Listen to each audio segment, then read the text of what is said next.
Welcome to the podcast Killer Content with Emma and Anne, the weekly rundown for true crime fans who can't get enough of all things crim. From the biggest crime stories making headlines to the latest must-watch documentaries and chilling murder mysteries, we've got you covered. Welcome to this week's episode of Killer Content. This week we're talking about the Easey St murders. We're also discussing the latest debacle in the Stuart Macgill case. And we're also talking about ponzi schemes, and that's off the back of a Western Australia case that went to court or came to conclusion last week. And podcasts, TV, etc. We're doing Surviving Malka Leifer. That was a documentary on Stan that we watched this week. A new Australian crime podcast called Strewth, which we thought was a bit of a fun. And finally, we're going to talk about a new Harlen Coben crime drama on Prime called Lazarus. And who hasn't watched a Harlen Coben series? How was your weekend? Look, I didn't have a very busy week, but last night was Halloween, and a lovely friend of mine owns a very spooky church near where I live, and I walked over there to get my fill of Halloween and had a few champers and maybe ate some chocolate, and then the heavens opened, which actually links back to how your week was. Yes, I had a real-life Halloween. I was circling Sydney in a very small plane when the storm hit. In fact, I was so worried I took my phone off aircraft mode and sent I love you messages to both my children. None of them responded, but I was comforted that if I did crash land and die, that they'd have that as my last message. I think it's hilarious that you're actually circling above me celebrating Halloween down in Tempe. I think one of your messages came through while I was in the air, to be honest. I might have responded. I don't know. That's probably pretty bad of me, to be honest. First case today is the Easey St murders, and 50 years on, it's back in court where a Perry Curumbulis is in court charged with the murder of the two young women, Susan Armstrong and Susan Bartlett, who were 27 and 28 at the time when they were killed back in 1977. And he's also been charged with raping one of the victims as well. Post-mortem. One of the things that's in contention is there's DNA evidence, and the defence is trying to get that thrown out. It's a committal hearing, so the magistrate will decide whether the case will proceed to the Supreme Court as well. Now, in relation to the DNA evidence, the prosecutors are alleging that Perry's DNA samples were strongly linked to him in 1977. The defence is saying, of course, that the DNA case, the way it was kept, could have contaminated it or destroyed it in some way. Now, before I throw to you, and I'm just going to quickly go over what other Easey St murders. You know, most of us would have been actually maybe not born or very young at the time, but apparently it was a big case in Melbourne. So it was on the night of the 10th to 13th of January 1997 that these two young women were murdered in their rental terrace house in Collingwood, obviously in Easey St. It was a share household. Armstrong had a 16-month-old son, Gregory, who was found unharmed at the time when they found the bodies. The bodies were discovered on the 13th of January when neighbours became concerned about like some weird shit going on, you know, a wandering puppy, an open back door, a distressed child, and they entered the house and they found Armstrong's body in the hallway, and they said that she was stabbed 27 times and, as you said, sexually assaulted after her death. And Bartlett's body was also found with 55 stab wounds. So you can see why there was so much interest. No murder weapons were found at the time. And I think one of the things that linked Perry to the crime scene was, one, he lived in the street, and two, I think they found a knife, not necessarily the knife, in the boot of his car. One of the things in this committal hearing, which has been interesting, obviously all the witnesses are pretty old. In fact, Perry, I think, must have been under 18 when he allegedly did this. But some of the witnesses are having memory issues. There's some things they're really recalling, but on other questions they're not recalling at all, particularly like the detectives about what interviews they did. You know, how can you get a solid case 50 years on to actually make it through to court? It's really interesting because I enjoyed well, it's an awful crime, but I did enjoy reading the story and the background to it. But before I read the news article, which went through the memory lapse issues, and I mean, I can't remember last week, let alone 50 years ago. I mean, could this possibly end with a conviction, given the memory lapses? And this is not just the witnesses, this is the police officers involved have trouble recalling whether they had suspects or not, what they thought about those suspects. And I mean, this fellow, Perry, was living was in Rome when they arrested him and brought him back. He must be elderly as well.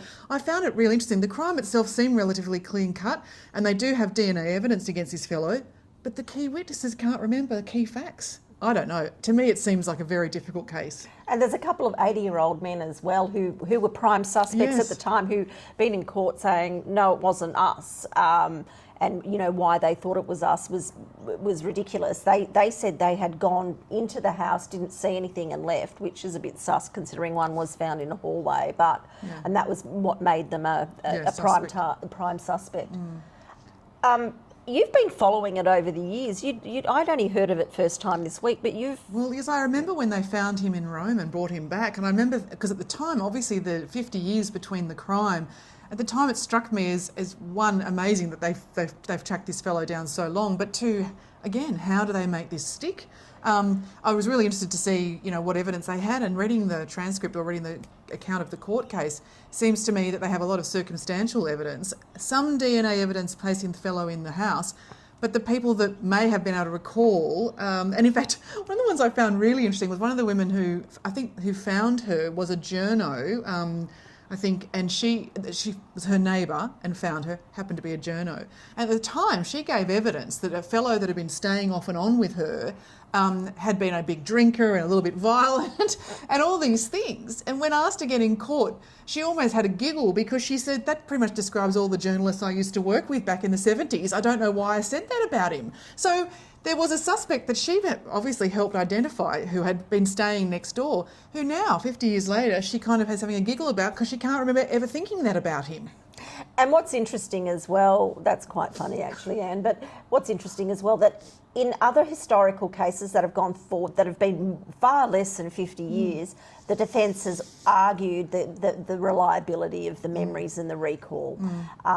So I'll be very interested if this gets an outcome or even gets to the Supreme Court, but obviously we'll follow it. Now we're on to the bad boy of cricket. I mean, we all love a celebrity crime story, but this week Stuart Macgill was back in the news with the court case of the three men that kidnapped him. Now, I don't know if you remember this from, I think it happened a couple of years ago, when Stuart Macgill was kidnapped and taken to a semi-rural property on the fringes of Sydney, I think it was Bringelly, and assaulted...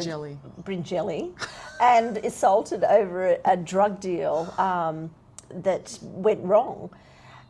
What happened? They came and got him, and he'd been there. They were alleging that Macgill was responsible for introducing them to this guy where they'd sold 2 kilos of coke. It was $660,000 worth. Wow. And then the guy ripped them off by giving them just bits of blank paper, not the money. So they were coming to Macgill to say, you owe us $150,000. Anyway, I think Macgill ended up getting let go. And I remember, I think he went to a police station at the time. And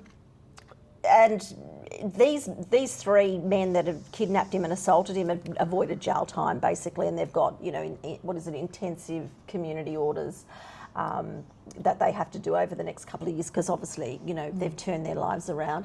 But what's interesting as well was because of this deal, Macgill was in court earlier this year being charged with being, you know, playing a role in a commercial supply of cocaine. And again, he was found guilty, but he also too avoided jail. Yeah. Now, you were a bit of a fan of Stuart Macgill, weren't you, Anne? Well, I think my sister and I quite fancied Stuart Macgill in his younger years. I always thought I found Warnie a bit difficult. I now am a Warnie fan, but I think in the early days I always felt Macgill was left out a little bit. He looked like I think one of the stories at the time was while all the rest of the cricketers drank a beer, he always enjoyed a nice red wine. He was portrayed as being a bit more sophisticated. More sophisticated, well, yeah. He's on the coke rather than the meth, so that tracks. He lives in Cremorne, that's quite fancy. But What did you think when you started hearing these stories of Stuart Macgill sort of, being on the shade of I think crime? initially when I heard he'd been kidnapped, I thought, oh, that's dreadful. But then as the story evolved, I don't know if you saw, but when they first came to get him, he escaped, I think, initially and hid in the boot of his neighbour's car. Yeah, that's right. And then... then went and lay low at the neighbour's house or something, and then when he thought they'd all left, he went back home, and of course as soon as he got home they were at the back door again. I mean, he's not a very bright criminal either. I did think it was interesting that the three youngish men got away with it, partly because, yes, they have all three of them, according to the judge, I think. They were quite young when this happened, and they were probably, I don't know why they're doing a bit of extra cash, have all sort of turned their lives around, and that was taken into consideration, which I thought was really interesting. But no, I look, anyone, I mean, there's been some pretty dodgy cricketers lately in the news, we won't talk about all that, but I did think this was, I hate to say, there's some slapstick comedy elements to it, aren't there, Emma, really? Well, we do have tall poppy syndrome in Australia, so, we do love a celebrity having a bit of a downfall. The other thing is, he was married to Rachel Friend, and they've got two boys together who I think are in their late teens, early 20s, so we should remember that as we're, making jokes. Fun of their father. But, I'm sorry, boys. But when I was reading about Rachel Friend, I thought, oh my God, she has the worst luck in men, because her first husband was Craig McLaughlin, who also had a slight detour into, court cases or allegations of the nefarious nature. Yes, maybe she needs to think more carefully before she chooses number 3, if she hasn't already. Now, the next story is about a Ponzi scheme, and it's Chris Marker, who was a Perth businessman, has been jailed this week for, running this Ponzi scheme, defrauding people of what they think is maybe up to $250 million, because that's the amount that went through the accounts. But this case was centred on 6 witnesses who had lost $34 million. Now, a Ponzi scheme's a Ponzi scheme and may not be that interesting to people, but when I was reading about the case, I actually was a bit kind of scathing about these victims. It's like, it's a classic it was a classic playbook, Ponzi scheme. You give the guy money, you get a good return a few times, and then you put more and more into it, and then, you don't get any returns, and then you realise you're in a Ponzi scheme. Anne's a bit more sympathetic than I am. I am. I'm just kinder in general.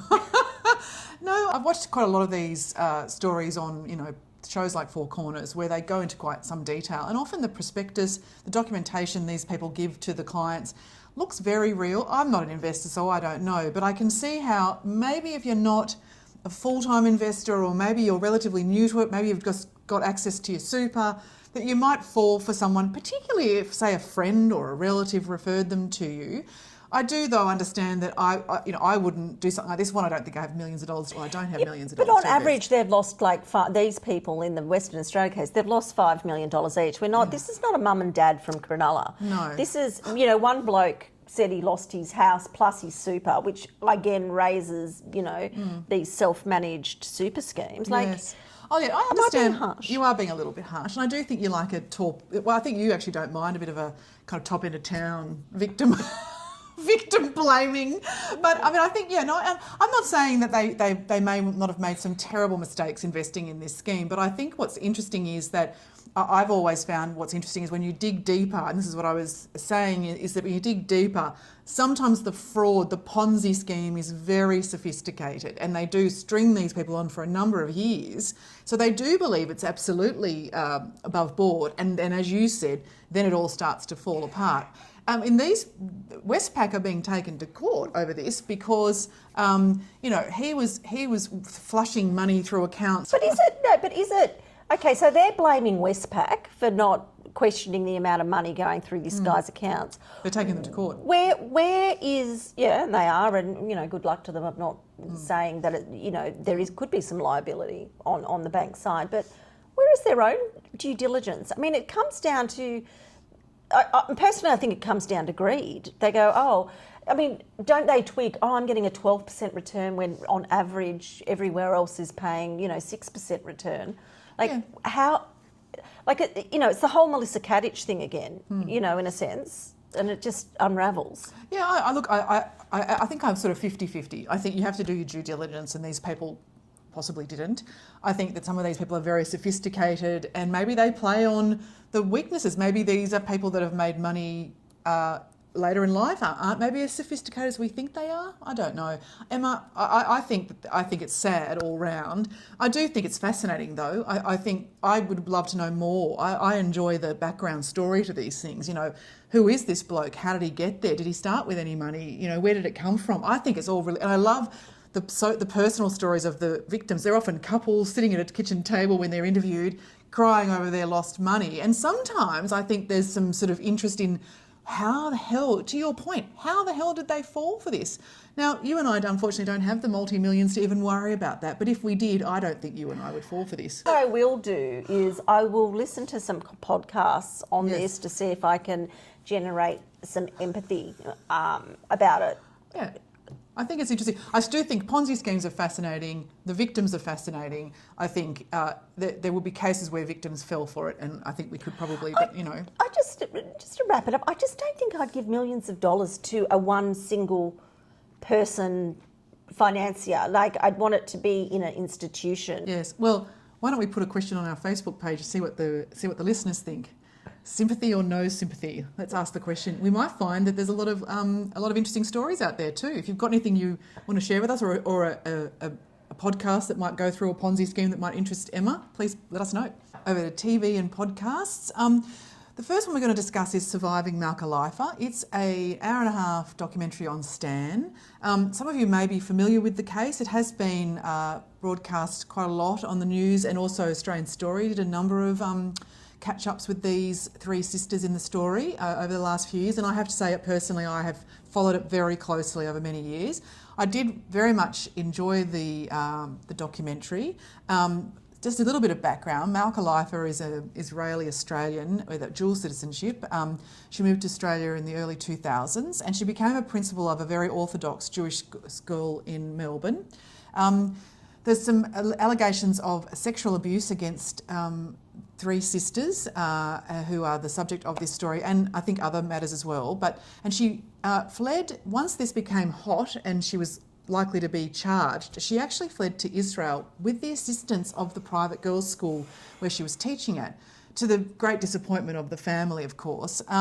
Then this massive extradition battle started to try and get her back to face charges. In Australia, there was a lot of support by, ex-premiers and ex-prime ministers. Ted Baillieu, it was amazing. Yes, and I think I think they've also interviewed Malcolm Turnbull. Malcolm Turnbull.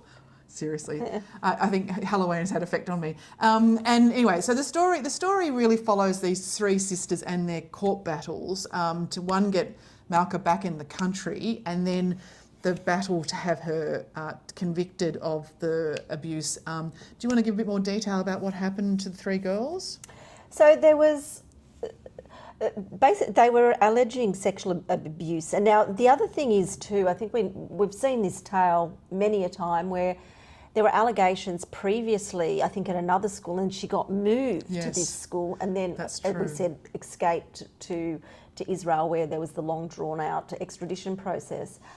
And what they were saying, what the documentary says, and I must say, the documentary, I didn't know a lot. I knew there was some court case going on a few years ago. I didn't take that much notice, but I'd highly recommend watching it. It's an amazing, moving tale. I felt so many emotions, and I actually wept at the end. You do have a heart. I do have a heart. I'm not a complete psychopath.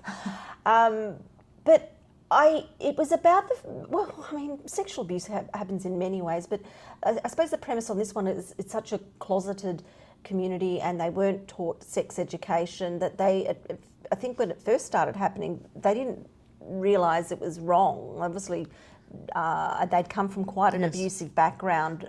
Their home life or their parents sounded absolutely hideous as well.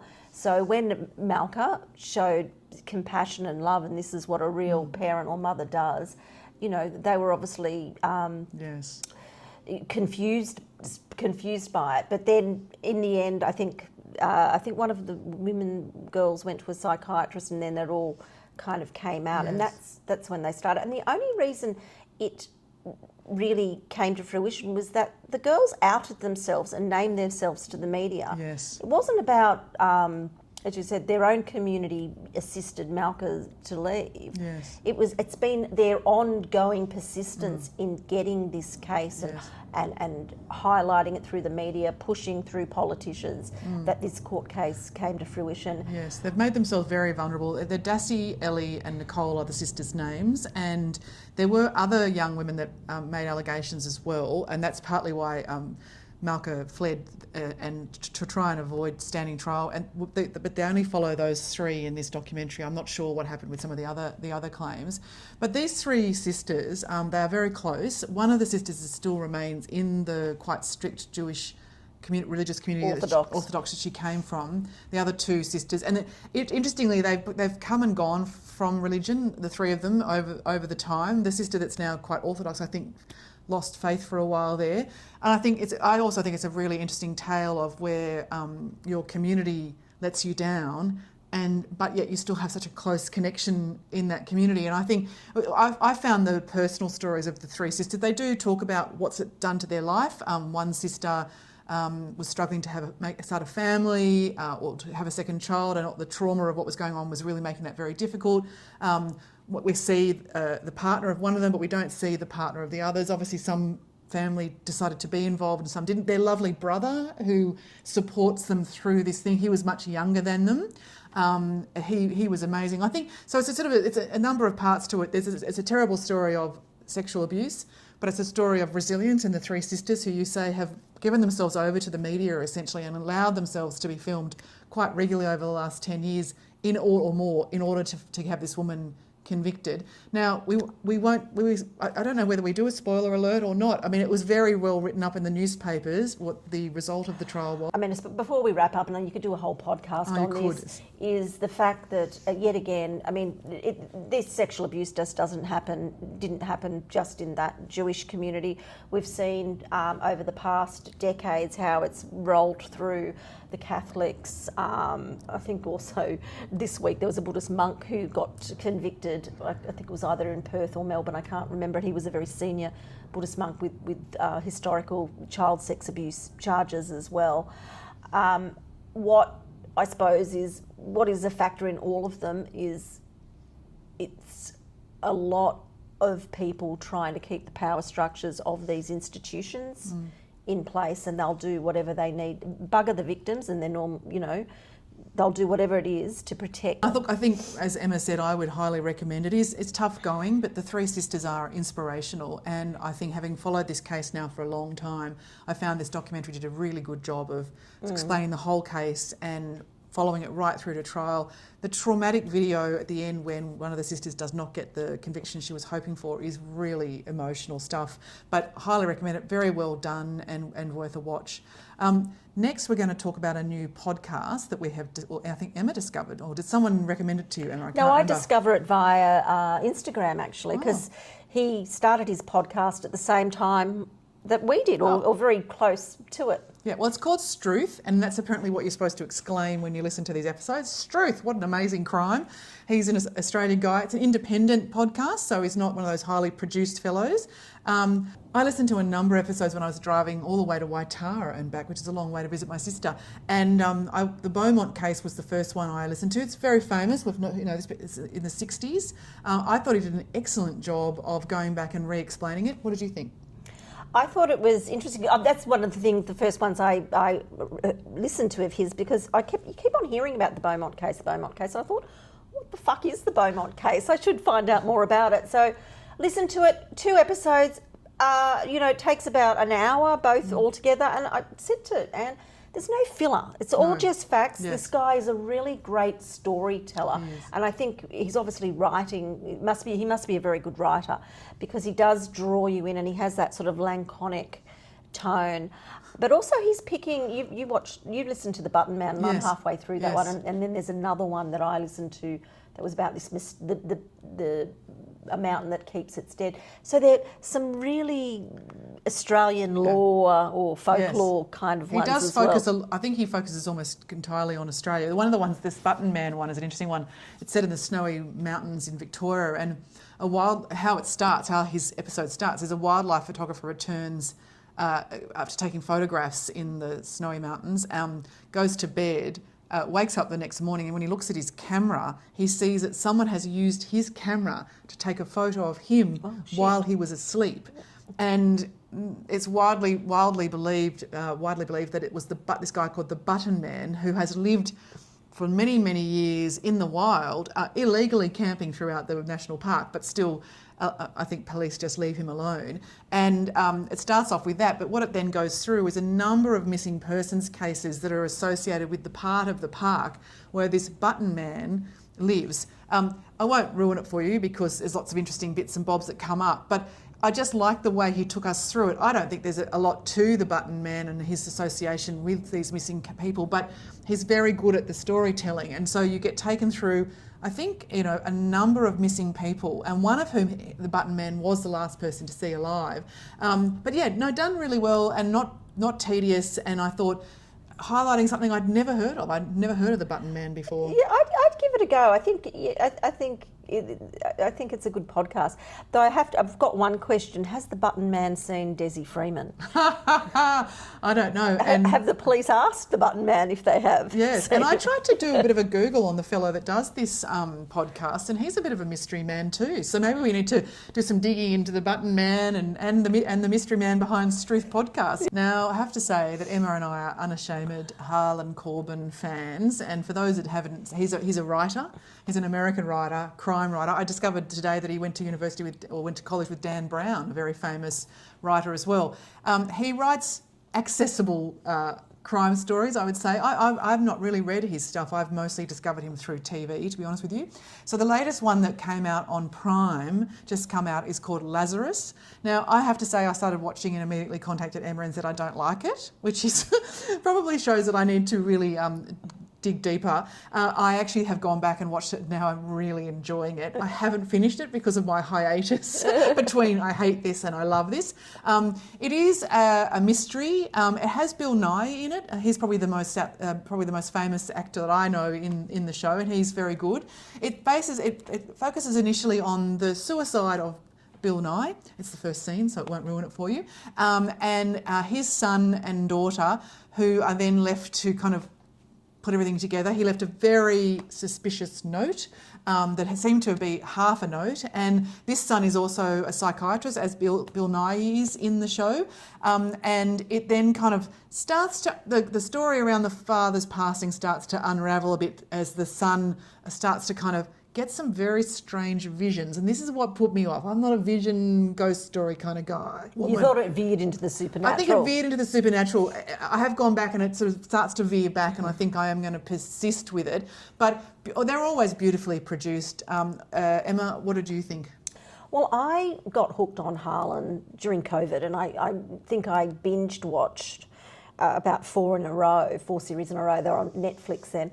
Though I have to say, with his shows, they're a bit like the men that you date in your 20s, sort of enjoyable, but you can't remember them. Like, I can't remember which ones I've watched. And sometimes I've gone to watch one, I'm halfway through a first episode, I go, oh my God, I've watched this. Now, I think anyone that's watched a Harlen Coben one, they're extremely formulaic, yeah. And I can see this one going through the same sort of formula as where it kind of points you down the path of someone you're dead sure's done it, and yeah. You know after you've watched like about the 10 that I have, you know that there'll be a sharp turn, and that the first person that's suspected is not the murderer or the perpetrator. Really enjoyable.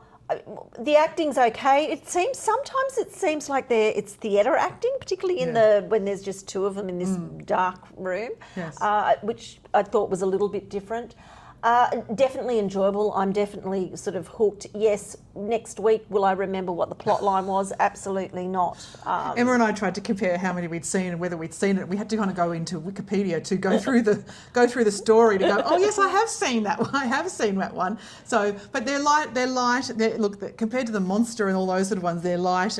They're easy to watch, and look, and it's always a good story. Yeah. And there's plenty to choose from. And in fact, I was saying to Emma that there's some foreign language versions too of his books where, as I said, when you're playing on your phone, if there are subtitles, it's a little hard to focus. So I tend to go for the ones that are often the British ones are the ones that I end up watching. But yes, I think it's a good romp. Well, not really a romp, a good crime. Yeah, good. Well, I think drama. it's 7 episodes, so it's a binge watch on a Sunday. Yeah, it's easy enough to watch. Well, we'll wrap it up there, but thanks for listening to Killer Content Podcast. Again, if you liked the episode, please give us a review and follow us on our socials on Killer Content, Facebook, TikTok and Instagram. Thanks for watching or listening.